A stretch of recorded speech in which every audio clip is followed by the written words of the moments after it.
নিয়োগ দুর্নীতি, রেশন দুর্নীতির পর এবার ১০০ দিনের কাজ প্রকল্পে অনিয়ম নিয়ে তেড়েফুঁড়ে মাঠে নেমেছে এনফোর্সমেন্ট ডিরেক্টরেট অর্থাৎ ইডি।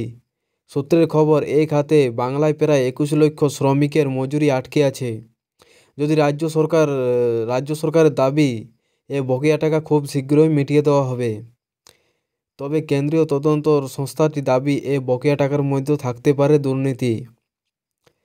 প্রসঙ্গত উল্লেখ্য, ২১ লক্ষ শ্রমিকের এ বকেয়া মজুরি বাবদ আটকে আছে প্রায় ২,৮০০ কোটি টাকা। এর আগে মমতা বন্দ্যোপাধ্যায় ঘোষণা করেছিলেন যে আগামী ২১শে ফেব্রুয়ারি আগে রাজ্যের শ্রমিকদের অ্যাকাউন্টে পাঠিয়ে দেওয়া হবে এই টাকা। ইতিমধ্যে নাকি এসওপি অর্থাৎ স্ট্যান্ডার্ড অপারেটিং প্রসিডিওর তৈরি করতে শুরু করে দিয়েছে রাজ্যের পঞ্চায়েত দপ্তর।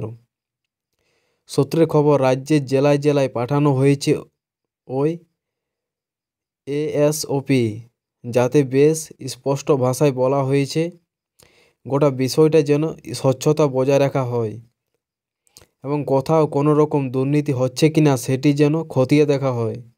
ব্লক ডেভেলপমেন্ট অফিসারদের কাছে গোটা বিষয়টি তদারকি করার নির্দেশ দিয়েছে নবান্ন। সূত্রের খবর, এই এএসওপিতে বলা হয়েছে ঠিক কাদের টাকা পাওনা রয়েছে যা আগে খতিয়ে দেখতে হবে। তৈরি করতে হবে তালিকা, পাশাপাশি উপভোক্তাদের জব কার্ড এবং বৈধ ব্যাংক অ্যাকাউন্ট রয়েছে কিনা তাও খতিয়ে দেখার নির্দেশ দেওয়া হয়েছে এবং উপভোক্তাদের কারো ব্যাংক অ্যাকাউন্ট ডিঅ্যাক্টিভ রয়েছে কিনা বা কোনো শ্রমিক মারা গেছে কিনা তাতে যেন নজর দিতে বলেছে নবান্ন। এই তালিকা তৈরি হয়ে গেলে তা পাঠানো হবে ব্যাংক পঞ্চায়েতে। এরপর বাড়ি বাড়ি গিয়ে ওই তালিকা মিলিয়ে দেখার দায়িত্ব পঞ্চায়েত দপ্তরের। ব্যাংক অ্যাকাউন্ট থেকে শুরু করে ব্যক্তিগত তথ্য সব কিছু খতিয়ে দেখে তা লিপিবদ্ধ করার নির্দেশ রয়েছে এসওপিতে। আগামী ১৮ ফেব্রুয়ারির মধ্যে লিস্ট চূড়ান্ত করে আগামী ১৮ ফেব্রুয়ারির মধ্যেই ব্যাংক ওয়ারি পেমেন্ট অ্যাডভাইস তৈরি করে ফেলতে হবে বিডিওদের। এরপর আগামী ২১শে ফেব্রুয়ারির মধ্যে সরাসরি ব্যাংক অ্যাকাউন্টে টাকা পাঠাবে নবান্ন।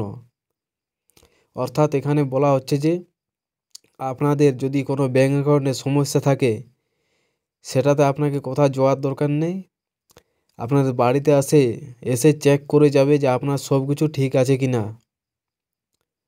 এটি ১৮ তারিখের আগেই হবে। তো যদি ভিডিওটি ভালো লেগে থাকে তো লাইক করে দেবেন, শেয়ার করবেন, কমেন্ট করবেন। আর চ্যানেলটাতে আপনি যদি নতুন হয়ে থাকেন তো চ্যানেলটা অবশ্যই সাবস্ক্রাইব করে রাখবেন সর্বপ্রথমে এই বিষয়ে আপডেট পাওয়ার জন্য। তো ভিডিওটি পুরোপুরি দেখার জন্য ধন্যবাদ।